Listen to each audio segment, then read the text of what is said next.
무더위를 식혀보려고 산 깊은 계곡에 갔습니다. 맑은 물, 그리고 깨끗한 공기를 상상하면서 계곡에 도착했을 때 깜짝 놀랐습니다. 놀람도 순간 분노가 솟았습니다.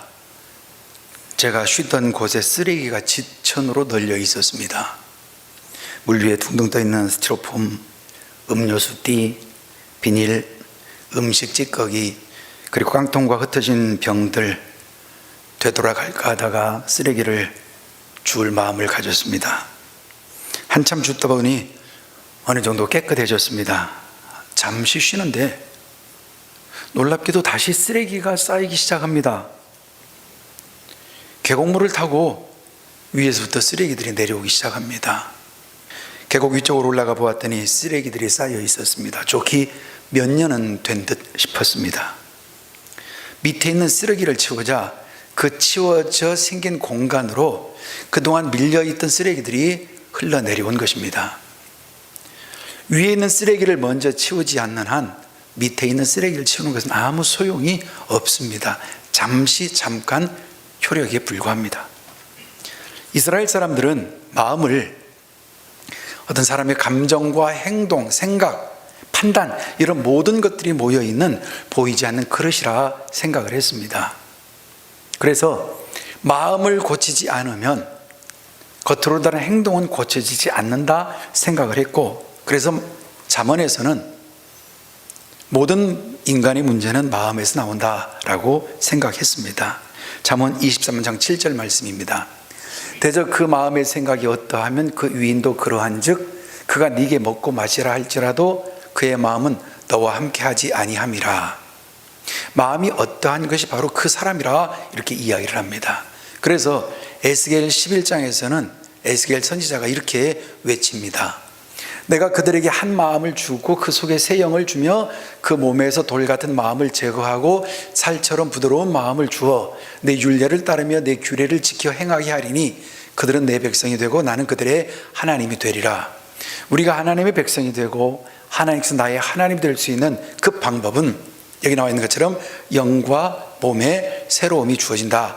이때만 가능하다라고 말하는 걸 볼 수 있습니다. 오늘 본문 말씀에서 바울 사도도 같은 취지로 이야기를 합니다.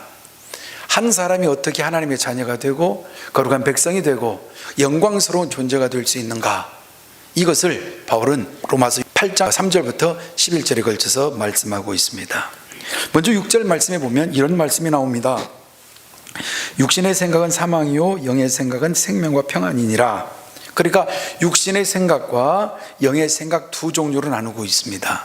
그런데 육신의 생각과 영의 생각 두 종류는 결국 두 종류의 사람을 이야기합니다.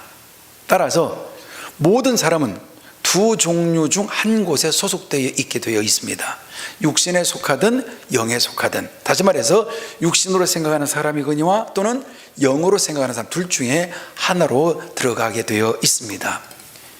이렇게 두 종류의 사람으로 나누어지는 것, 그리고 내가 어느 종류의 사람에 소속되어 있는가 아는 것은 매우 중요하고 심각합니다.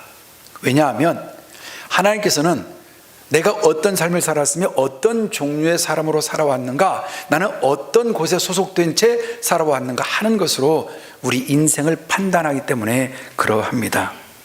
그런데 여기서 우리가 한 가지 생각해야 할 것이 영이라는 단어입니다. 본문에서는 영과 영적인 또는 영애라는 말로 많이 나오는데요, 혼돈하지 않아야 합니다. 영은 크게 두 개의 의미를 지닙니다. 하나는 성령님을 의미할 때 영이라고 이야기를 하고요, 두 번째는 성령님께서 믿는 자들 속에 역사하시는 선한 영향력을 나타낼 때 또는 영이란 말을 사용하기도 합니다. 그러니까 영적인 또는 또 영의 사람이라고 이야기할 때 그 영은 성령님인지 아니면 성령님이 작용하신 어떤 그 선한 복된 작용일인지를 따질 줄 아셔야 합니다. 예를 들면 6절에 보면 이렇게 나와 있습니다. 영의 생각은 생명과 평안이니라. 영의 생각은 생명과 평안. 이때 영의 생각을 할 때 성령님은 아니죠. 영적인, 즉 성령님께서 생각하시는 것과 같은 생각을 가지고 살아가는 사람들은 결과적으로 생명과 평안을 얻습니다. 그런 뜻이 됩니다. 반면 9절을 보면 이렇게 나와 있습니다. 만일 너희 속에 하나님의 영이 거하시면 너희가 육신에 있지 아니하고 영에 있나니 누구든지 그리스도의 영이 없으면 그리스도의 사람이 아니라. 만일 너희 속에 하나님의 영이 거하시면, 그때 하나님의 영은 성령님입니다. 성령님의 어떤 작용이 아니라 성령님 자체가 우리에게 거하시게 되면 우리는 이러이러한 사람이 됩니다 라고 이야기하고 있는 걸 볼 수가 있습니다. 따라서 오늘 저와 여러분들은 살아가는 동안 성령의 사람이 되어야 합니다. 다시 말해서 성령께서 우리에게 계신 그런 존재뿐만이 아니라 성령께서 오늘 우리 영혼, 우리 마음에 선한 영향력을 주고 그 영향력을 따라서 살아가고 있는 사람이 되어야 합니다. 이것, 하나님을 위해서 살아간다는 것, 이것이 바로 성령의 생각인데요, 이와 같이 하나님을 위해서 살아간다는 이 생각을 가질 때 우리는 영적인 사람이 되는 것이고요, 그런 생각을 영적인 생각이라 합니다. 반면 나 자신을 기쁘게 하고 나를 위해서 살아가는 사람이라면, 그런 생각을 가지고 있다면 그것은 곧 육의 생각이요, 육신의 생각, 육신적인 사람이라 이야기를 할 수 있습니다. 예를 들면 오늘 내가 예배를 드렸습니다. 왜 예배를 드렸습니까? 왜 몸으로 예배를 드립니까? 내 마음에 예배를 드리고 싶은 생각이 있기 때문에 드렸습니다. 그렇다면 내 마음의 생각은 누가 어떻게 만든 겁니까? 그래서 내 마음 뒤편에 또 어떠한 것이 숨어 있다는 것을 오늘 이 본문에서 암시하고 있는 걸 볼 수가 있습니다. 성령님이 주신 생각, 다시 말해 성령님께서 주신 원리 원칙을 따라갔기 때문에 내가 하나님을 섬기고 싶은 마음이 들고 하나님을 기쁘시게 할 수 있는 마음을 가지게 되었다는 겁니다. 그리고 그 마음이 내 몸을 지배했고 내 몸이 오늘 예배를 드리게 되었다라고 성경은 이야기합니다. 하지만 어떤 순간에 비록 내가 영의 사람이라 하더라도 오늘은 예배 드리고 싶지 않아, 나는 이러이러한 이유 때문에 예배 참석하고 싶지 않아 라고 마음을 먹는다면 그 순간만큼은 나는 육신의 생각, 즉 나를 기쁘게 하는 생각을 가진 사람, 하나님을 기쁘게 하는 사람이 아닌 나를 기쁘게 하는 육신의 생각을 가진 사람이 되고 말 것입니다. 이걸 우리가 종합해 보면 이렇습니다. 우리의 몸은 하나입니다. 마음도 하나입니다. 그런데 이 마음, 즉 내가 가지고 있는 내 속에 있는 감정, 생각 또는 의지, 판단력, 이런 모든 것들을 담고 있는 그 마음이라는 그릇을 뒤에서 열고 닫고 하는, 조종하는 것이 있다는 겁니다. 이 두 세력이 있는데 첫 번째 세력이 바로 성령님입니다. 성령님이 우리에게 계시는데 그 성령님이 직접 내 몸을 관장하는 게 아니라 내 뒤에서 내 마음을 관장하여서 내 마음으로 내가 스스로 하나님을 위해 살겠노라고 결정하도록 만드는 작용을 하신다는 겁니다. 그럼 우리는 속생각에 계신 성령님 이야기합니다. 또 하나 우리 마음 뒤에서 우리를 조종하는 것이 바로 죄악입니다. 죄입니다. 죄도 성령님과 마찬가지로 우리를 움직여서, 우리 마음을 움직여서 우리 몸이 하나님을 떠난 삶을 살도록 꼬드기고 그렇게 우리를 유혹해 가기 때문에 몸도 역시 속마음, 속생각에 숨어있는 하나의 세력이 됩니다. 문제는 속마음, 다시 말해서 내 속마음이 내 마음으로 움직이는 뒤편에 있는 것이 무엇이냐, 이것에 따라서 내 인생은 완전히 달라집니다. 그러면 성령님 말고 죄는 어떻게 해서 우리에게 들어오게 되었습니까? 이게 바로 창세기 3장 5절에 나와 있는 말씀에 나옵니다. 너희가 그것을 먹는 날에는 너희 눈이 밝아져 하나님과 같이 되어 선악을 알 줄 하나님이 아심이니라. 사탄이 하와를 이렇게 유혹합니다. 너도 하나님과 같이 된다. 이 말은 하나님처럼 된다는 이야기보다는 너도 하나님 말고 또 다른 하나님 될 수 있다는 이야기예요. 너도 다른 사람에 대하여 하나님처럼 될 수 있다라고 꼬드긴 겁니다. 이것이 죄의 본질이고 죄의 속성입니다. 물론 타락 전에는 오직 하나님을 섬기고 하나님을 자랑하고 하나님을 사랑하는 그 마음으로 가득 찬, 즉 성령님의 지배를 받고 있었지만 타락한 순간부터 그는 육의 사람이 되었고 그는 죄의 본성, 죄의 본질을 따라가는 악한 존재가 되고 말았습니다. 이처럼 죄는 우리 마음 뒤편에서 우리를 마음을 조종하고 그 마음을 하나님께로부터 멀어지게 만드는 일을 하는 악한 세력이기도 합니다. 그리고 그 악한 세력의 가장 본질적인 내용은 나는 다른 사람에게 대하여 하나님처럼 되고 싶다는 겁니다. 그런데 하나님처럼 되고 싶은 생각, 그 마음은 나에게만 있는 게 아니에요. 나도 하나님처럼 되고 싶은 마음을 가지고 있는 것처럼 저 사람도 이 사람도 똑같이 모든 사람이 다 하나님과 같이 되고 싶은 마음을 가지고 있다는 것이 문제입니다. 내가 서로 하나님 되고 싶으니까 내가 당신을 지배하고 싶고 나는 당신 말 듣고 싶지 않지요. 나는 내 마음 따라가고 싶어요. 누가 나에게 와서 그렇게 하지 마라 그러면 기분이 나빠지는 겁니다. 왜요? 내가 하나님인데 나한테 네가 뭐라고 이야기하는 거야? 이런 생각 때문에 그러합니다. 내가 하고 싶은 대로 하지 남의 말대로 하고 싶지 않습니다. 조그만한 권력이나 세력을 가지면 그것을 다른 사람을 위하여 사용하는 것이 아니라 나 자신의 유익을 위해서 사용합니다. 그럼 육신의 생각은 죄악이 되기 때문에 무섭습니다. 왜 무서우냐면 하나님의 벌이 그것에 임할 수 있기 때문에 그러합니다. 창세기 6장 5절을 보면 이런 이야기가 나옵니다. 여호와께서 사람의 죄악이 세상에 가득함과 그의 마음으로 생각하는 모든 계획이 항상 악할 뿐임을 보시고, 노아 당시 사람들은 태어나면서 죽을 때까지 전부 악한 생각만 했습니다. 선한 생각 하나도 하지 않았습니다. 다 자기가 원하는 대로 자기 뜻대로 행했습니다. 어디 하나님이 들어갈 틈새가 하나도 없었다는 겁니다. 이런 세상을 보신 하나님께서 물로 청소를 한 사건을 우리는 잘 알고 있습니다. 그래서 하나님 보시는 그 죄악이란 무엇입니까? 죄악이란 하나님의 기준에 도달하지 못하였거나 또는 나나 다른 사람의 유익을 주지 못하는 것, 또는 유익한 일을 해내지 못하는 어떤 것들, 그리고 결국은 하나님께 순종하지 않게 만들어내는 그 모든 결정, 모든 마음, 행동을 일컬어서 죄악이라 이야기를 합니다. 이런 죄악, 그리고 죄악으로 인한 심판만 기다리고 있는 이 세상에 어떻게 이 세상을 하나님이 원하시는 거룩한 나라, 하나님께서 요구하시는 복된 하나님의 나라를 만들어낼 수 있을까요? 어떻게 해야 세상에 진짜 소망이 주어질 수 있겠습니까? 오늘 그것을 로마서 8장에서 이야기하고 있습니다. 예수님께서 오늘 우리에게 구원을 주시기 위해서 이 땅에 오셨습니다. 그리고 구원을 허락해 주시고 승천하시고 성령님을 이 땅에 보내주셨습니다. 이제 우리는 몸과 마음으로, 그리고 우리 속마음으로 성령님 덕분에 하나님을 마음껏 섬기고 자랑하고 순종할 수 있는 길이 열렸던 겁니다.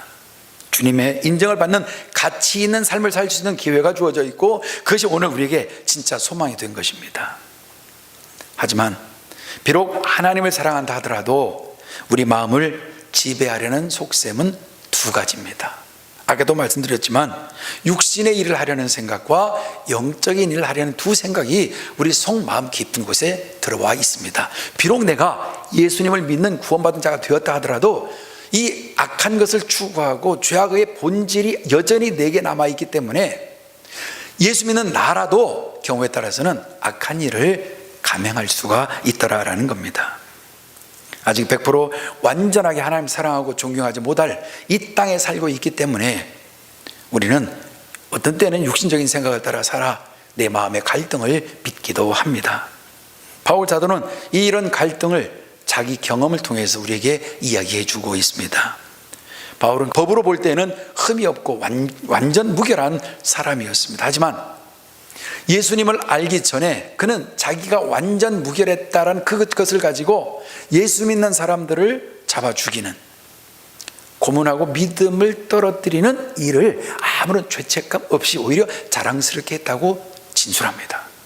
하지만 예수 그리스도를 믿고 나서 비로소 자기가 가지고 있었던 그 모든 완전 무결한 흠없는 법을 지킨 사람이라는 그 자격, 그 자기의 자세가 오히려 예수 믿는 사람들을 잡아 죽이는 못된 일에 사용됐다는 사실을 알게 된 것입니다.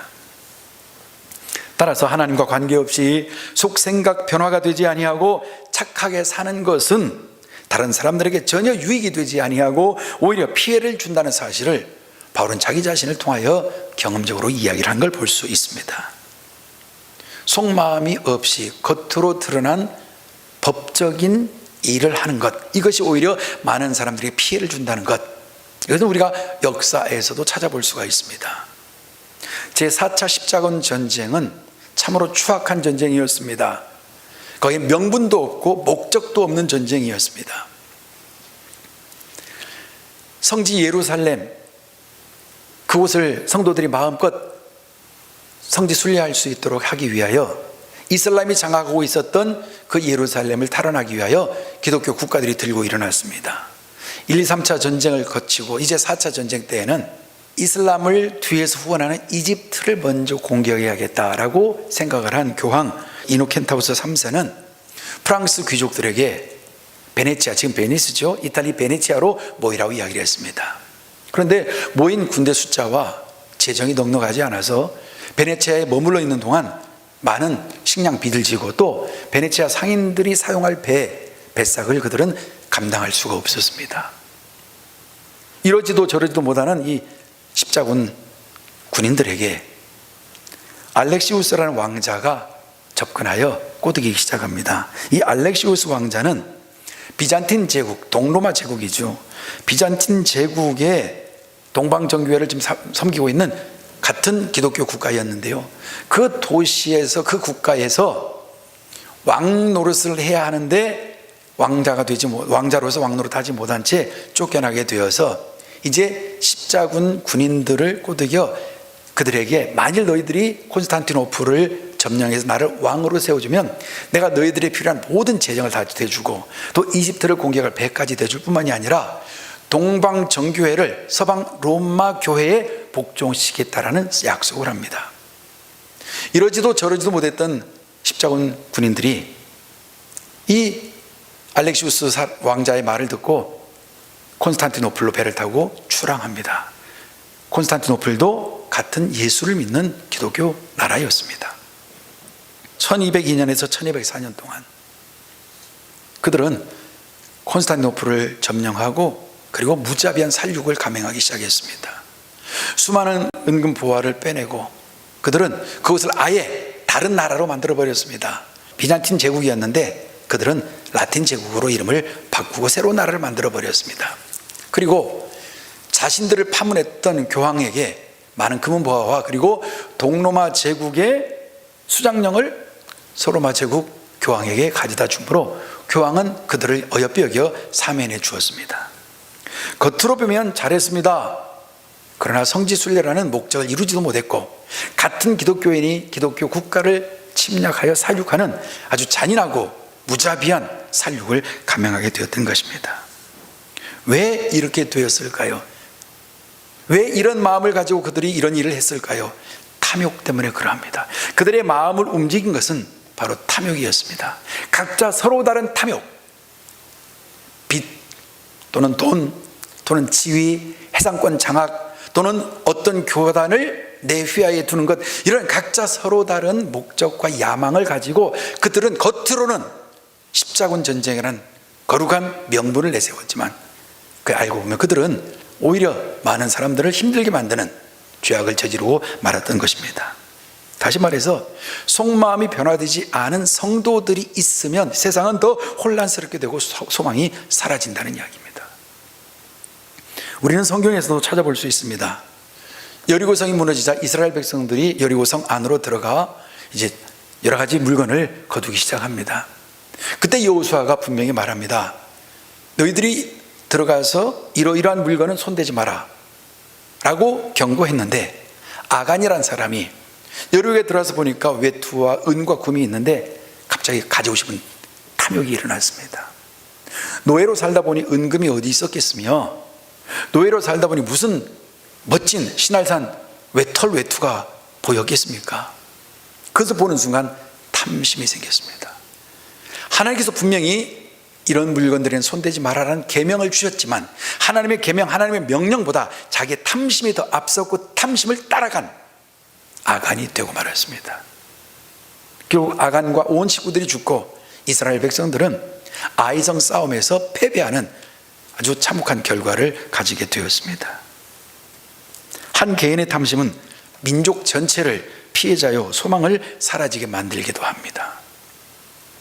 이 두 이야기에 나와 있는 것처럼 예수 믿는 사람이라 하더라도 영적으로 생각하고 성령의 뜻을 따라가면 좋겠지만 그렇지 않을 수 있다는 것, 오늘 이것을 우리에게 경고해 줍니다. 그래서 예수를 믿으면 어느 순간에는 나 자신을 볼 때 소망이 아니라 절망하게 됩니다. 예수 믿는 내가, 목사인 내가 일반 성도보다 못하게 살거나 보통 사람보다 더 저질스럽게 사는 경우, 성도가 성도답지 못한 채 오히려 세상 사람들의 손가락질 받을 때, 자기 이익을 앞세워서 교회를 운영해 나갈 때 세상은 세상이 가지고 있던 소망마저 빼앗기고 교회는 그 소망을 부참히 짓밟는 악의 도구가 될 수밖에 없습니다. 따라서 영적으로 살고 있다는 사람, 특별히 예수 그리스도를 믿어 구원받은 저와 여러분들은 늘 경계해야 합니다. 매 순간 단 1분 1초라도 주의 성령께서 내게 말씀하신 말씀을 내가 따르지 않으면, 내 속마음으로 주님을 정말 인정하고 그 말씀의 권위를 인정하지 않으면 우리는 언제든지 넘어지고 파괴될 수 있다는 사실을 잊으면 안 됩니다. 사실 살다 보면 체면치레하는 경우가 참 많습니다. 예수 믿는데 예수 믿는 것처럼 살고 싶은데 그렇게 살지 못할 때 겉모습이라도 예수 믿는 것처럼 살고 싶어 할 때가 참 많습니다. 그래서 주님께서는 그것을 경고하십니다. 이와 같은 것이죠. 운전을 험하게 하는 사람, 좋지 않은 운전 습관을 가지고 있는 사람이 차를 몰고 가다가 앞에 교통사고 난 참혹한 현장을 보았습니다. 그럼 그 순간만큼은 그 눈에 보이고 기억에 남는 한 운전을 조심하게 될 것입니다. 하지만 그 자극과 또는 그 순간 기억이 사라지면 다시 옛 습관으로 되돌아가는 것처럼 주님께서는 저와 여러분들에게, 예수 믿는 우리들에게 옛 것으로, 옛 생각으로 돌아가지 말 것을 거듭 말씀하고 경고하십니다. 마태복음 13장 20절 보겠습니다. 돌밭에 뿌려졌다는 것은 말씀을 듣고 즉시 기쁨으로 받되 그 속에 뿌리가 없어 잠시 견디다가 말씀으로 말미암아 환난이나 박해가 일어날 때에 곧 넘어지는 자요. 가시떨기에 뿌려졌다는 것은 말씀을 들으나 세상의 염려와 재물의 유혹에 말씀이 맡겨 결실하지 못하는 자요. 말씀을 들었습니다. 즉시로 기쁨으로 받습니다. 그리고 22절에 말씀을 들었습니다. 그런데 말씀이 막혔습니다. 왜냐하면 여러 가지 상황과 사정 때문에 그 말씀을 포기하게 되더라는 겁니다. 이게 누구한테 일어난 일이라고요? 예수 그리스도를 믿는 우리들에게 일어나는 일들이라 이야기를 합니다. 시편 78편 34절에 37절에서는 그래서 이렇게 이야기를 합니다.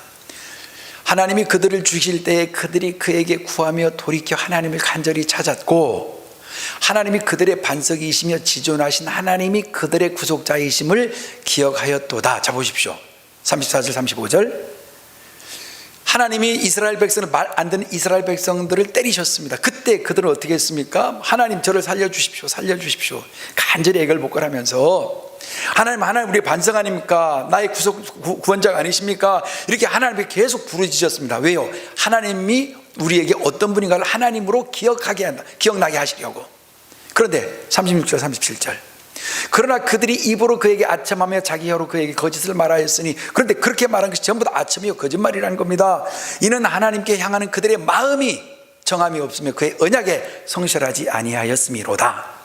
왜 아첨하고 하나님께 거짓을 말했냐 그러면 그들의 마음의 결정, 정함이 없고 그들의 마음이 하나님을 향하여 고정된 마음이 없고 하나님을 향하여 정말 고집스럽게 하나님 나는 정말 하나님만 따르겠습니다 라는 그 하나님을 향한 충성으로 마음은 없고, 그리고 그의 말씀에 성실하지 아니하였음이로다. 그의 말씀, 하나님의 말씀 별것 없잖아, 하나님의 말씀 별 볼 일 없어 라고 생각했기 때문에 그러하다는 것입니다. 이게 누구한테 준 이야기일까요? 바로 저와 여러분들에게 주는 말씀입니다. 우리는 코로나 이전에 사스랄지 메르스랄지 많은 전염병을 거쳤습니다. 그때마다 우리는 부르짖었습니다. 그러면 뭔가 준비가 되어 있고 이제 이렇게 살아야겠다, 정부나 모든 우리가 결정을 해야 할 텐데 그런 것은 다 사라지고 그것이 없어지니까 당장 눈앞에 내 이익만 추구하는 육적인 삶, 육적인 생각을 하는 사람들이 되어 말한다는 겁니다. 이것이 비극입니다. 한 번의 경험으로 한 번의 거룩한 지식을 쌓고 그 지식을 가지고 평생 살아가면 좋겠는데 그 경험은 단지 우리 입에 있을 때만 찬미하다가 그 맛이 사라지니까 하나님을 원망하는 이스라엘 백성들과 동일하다는 겁니다. 저는 지금의 코로나가 무서운 게 아니라 이런 무서운 사태를 겪고 나서도 그 다음에 우리는 이 무서운 사태를 겪었던 우리의 마음, 그 큰 마음을 또 잃어버리고 모른 채 할까 봐 이게 더 두려운 거예요. 이 경험이 우리에게 아무런 도움이 되지 않을까, 이게 염려스럽다는 겁니다. 부디 이 코로나 기간 동안 우리가 정말 교회를 향해서, 예배를 향해서, 같은 성도들을 향해서 가지고 있었던, 만나고 싶어하는 그 간절한 마음들, 코로나가 다 해결되고 나서도 부디 그 마음을 꼭 가지고 지켜나가게 되기를 간절히 소망합니다. 이처럼 속사람이 변화된 하나님의 자녀들과 교회가 이 세상에 있을 때 이 세상이 하나님 나라를 세우는 일을 하게 될 것이며, 그때 세상은 소망을 가지게 됩니다. 그래서 이 세상의 소망은 속마음으로 거듭난 성도들과 그런 성도들이 모여 공동체를 이룬 교회가 된다는 이야기입니다. 이 일은 우리의 힘으로는 할 수 없습니다. 오직 주님께서 우리에게 보내신 성령님, 그 성령님께서 오늘 우리가 하시는 말씀에 내가 순종할 때, 그 말씀을 내가 아멘으로 받아들일 때만 가능하다는 겁니다.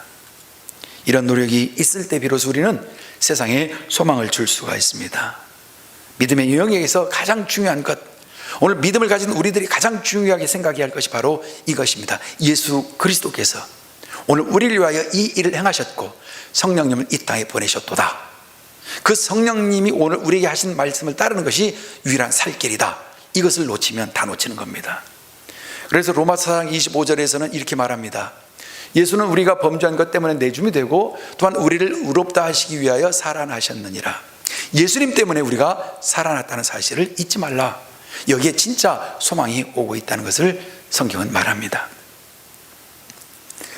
사람의 속생각이 바꾸어지면 세상에 하나님의 사랑이 기적처럼 임하는 흔적을 보게 될 것입니다. 어느 식료품 가게 주인이 스승을 찾아가 맞은편에 연쇄점이 생겨 가게가 망했다고 말하였습니다. 10년 동안 지켜온 가게를 잃어버리면 나에게는 다른 기술이 없어 파멸할 것이라고 걱정을 하였습니다. 그러자 스승은 그 연쇄점 주인을 두려워한다면 그를 미워하게 될 것이고, 그 미워하는 것은 자네가 곧 파멸하게 되는 원인이 되고 말 걸세. 그럼 어떻게 하면 좋을까요? 매일 아침 자네 가게를 축복하고 돌아서서 길 건너편 연쇄점, 그 연쇄점을 축복해 주게나. 아니, 파괴자이며 경쟁자인 그 연쇄점을 축복하라니요. 자네에게 그에게 축복하는 것은 무엇이든지 자네에게 좋은 것이 되어 돌아올 걸세. 그러나 자네가 그에게 바라는 악은 무엇이든지 자네를 멸망시킬 걸세. 이것은 주님의 말씀이네. 6달 후 가게 주인이 스승을 만나 말했습니다. 걱정만 했다면 가게를 닫아야 했을 것입니다. 그러나 스승님 말씀대로 하였더니 지금은 그 연쇄점까지 제가 맡게 되었으니 그 어느 때보다 경기가 좋습니다. 왜 이런 결과가 나왔을까요? 이 가게 주인이 부자라서? 이 가게 주인이 뒤에 좋은 배경을 가지고 있어서? 아닙니다. 마음이 바뀌었기 때문에 그러합니다. 그 마음은 왜 바뀌었습니까? 걱정하는 마음보다 스승님의 말씀을 더 소중하게 생각하고 그 말씀을 존중했기 때문에 그 말씀들 한 바로 그 행위에서 이런 놀라운 기적이 나타났다는 것입니다. 바로 이것이 중요합니다. 내 마음속에 있는 생각이나 원칙을 주님이 주시는 생각과 영적인 원칙으로 바꿀 때 비로소 내 겉모습이 변화되고, 그 겉모습이 변화될 때에 이 세상에 하나님의 사랑의 기적이 나타난다는 사실입니다. 지금 저와 여러분들의 속마음, 오늘 나를 이곳에 오게 만들고 나를 예배드리게 하는 이 속마음은 누구의 생각입니까? 성령님의 생각입니까? 아니면 죄악된 생각입니까? 지금 예배를 드리고 있지만 어떤 마음으로, 어떤 속생각으로 예배를 드리십니까? 하나님을 기쁘시게, 아니면 나를 기쁘게 하기 위해서? 둘 중에 하나 우리는 늘 결정하며 살아가고 있습니다. 부디 예수 믿는 사람들도 시시때때로 마음이 변한다는 사실을 아시고 날마다 주님께 엎드려 내 마음, 내 속생각을 잡아달라고 기도하셔야 합니다. 그러므로 늘 영적인 생각, 성령님이 주시는 생각으로 내 속생각을 다스리도록 노력해야 하고, 그리고 그런 속생각이 내게 떠오를 때 그 자리에서 엎드려 아멘 순종해야 합니다. 바로 그럴 때 내게 소망이 될 뿐만이 아니라 나 때문에 세상은 진짜 소망을 가지게 될 것입니다. 그런 소망을 주는 복된 성도들, 복된 교회가 되기를 주님은 원하십니다. 기도하겠습니다. 하나님 감사합니다. 단지 마음의 문제가 아닌 마음 뒤편에서 나를 움직이는 성령님의 뜻을 존중하고 그 뜻을 따르는 우리 교회와 성도들이 되도록 은혜 베푸시고, 또 그런 사람이 있으므로 이 사회가 새로운 희망을 가질 수 있도록 축복하여 주시옵소서. 코로나 때문에 마음이 갈라지거나 나뉘어지거나 불평하고 또는 다른 사람의 탓으로 돌릴 것이 아니라 내게 주신 하나님의 은총이 어떠한가를 생각할 줄 아는 그냥 복된 기회가 되도록 코로나 바이러스를 사용하여 주시옵소서. 예수님 이름으로 기도 올리옵나이다. 아멘.